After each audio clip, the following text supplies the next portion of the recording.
Mayi, and in Hebrew is Mayim. The word thanks or praise in Bantu is spelled Tanto Matando in Hebrew. The word is spelled Tanda. In Bantu, the word to play is spelled Tsaka, but in Hebrew, the word to play is Tsakak. So you can see the similarity. Even if I'm butchering these words, you can read it for yourself and you can see how similar it is. But he continues. He says the Bantu word for God is Yahba, and the Hebrew word for God is Yah. As we established in the beginning of this video, and we saw how many slaves in the United States had Yah within their names. It says you don't have to be a rocket scientist to see that Bantu and Hebrew are the same language.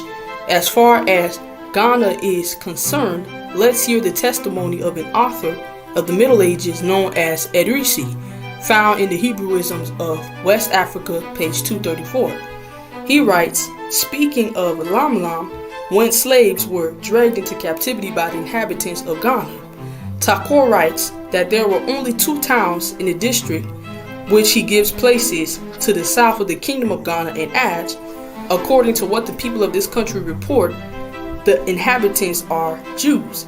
And we just read in a different source about the kingdom of Ghana, the Hebrews who established a royal kingdom there.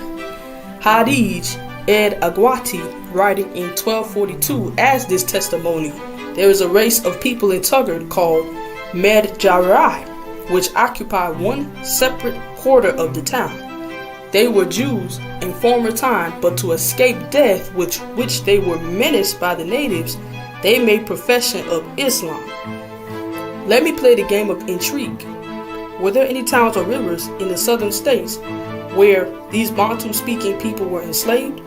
According to the research done by Joseph E. Holloway, his book of the African Heritage of American English, on page 107, he lists Bantu places names in 9 southern states: in Alabama 28, Georgia 18, Florida 31, Mississippi 14, North Carolina 26, and so on and so forth. It appears that the language the white kidnappers forbade the Hebrew captives to speak was Bantu or Hebrew, because I told you guys earlier that slaves in America knew how to write and speak in Hebrew, and they knew how to read Hebrew, but they just did not know English. The name Ghana is not the name of a country. The name Ghana was the title that the king held. In the book Hebrewisms of West Africa, Joseph J. Williams writes that Za el-Yemeni came to Kuka about 300 AD in ancient abode of the Sungahi tribe. He established a line of kings known as Za Dja, or the Daya dynasty. This founder of the first Sudanic dynasty in Western Africa was a black Jew. Za established his capital at Gayo on the eastern upper Niger River. As you can see, the Empire of Mali grew alongside the Empire of Ghana, and don't forget they also spoke in Bantu. Mali was a Jewish kingdom that was ruled by Mansa Masu, the king of Mali. Where is the Windward Coast, Wheat Coast, Tooth Coast, Gold Coast, or the Slave Coast? And these are some of the names that you will see on these modern maps today, which is simply not true. And then he says, these places were in the minds of kidnapping whites that invaded West Africa. What nation in its right mind would name a piece of its land the Slave Coast?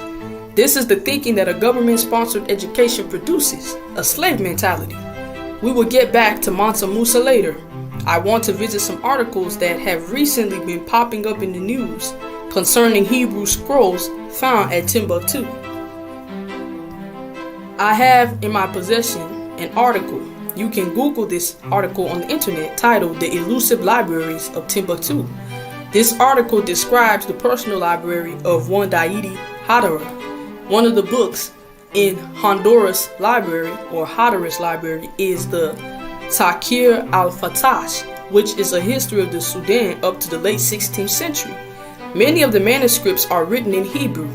Bantu, that's right, Hebrew. There's another article that should interest you called Islamist at Mali Torch Library of Ancient Manuscripts, dated 7th the 3rd, 2013. The article states that over 3,000 ancient manuscripts of Timbuktu have been destroyed, and at least one of the ancient manuscripts was written in Hebrew. The solution to this problem is simple. They are finding Hebrew manuscripts in the ancient abode of the kingdom of Judah Because the people that were sold into the Americas and the Caribbean were Hebrew Israelites who spoke and wrote Hebrew, plain and simple, the evidence on the ground is starting to become overwhelming.